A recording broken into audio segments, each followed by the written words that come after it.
माँ शैलपुत्री की कथा हिंदू पौराणिक कथाओं से जुड़ी है और यह उनके पहले जन्म के रूप में सती और फिर हिमालय की पुत्री के रूप में उनके पुनर्जन्म की कहानी है। माँ शैलपुत्री का पहला जन्म सती के रूप में हुआ था, जो राजा प्रजापति दक्ष की पुत्री और भगवान शिव की पत्नी थी।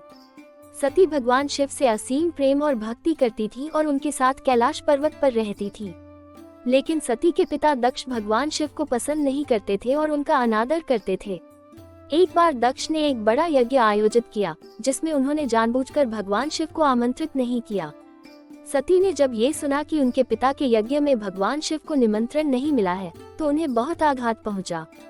उन्होंने भगवान शिव की आज्ञा के विरुद्ध यज्ञ में जाने का निश्चय किया।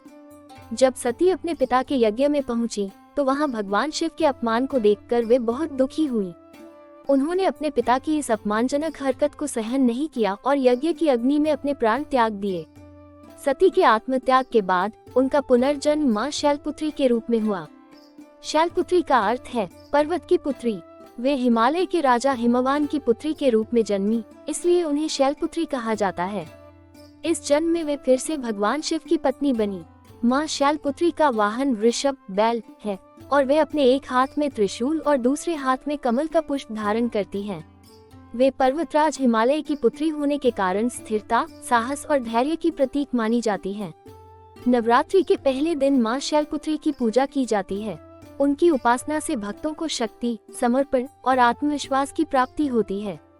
वे सभी प्रकार की दुख तकलीफों का नाश करती हैं और अपने भक्तों को सुख, शांति और समृद्धि का वरदान देती हैं। माँ शैलपुत्री की कथा ये सिखाती है कि भक्ति, साहस और समर्पण से किसी भी बाधा को पार किया जा सकता है।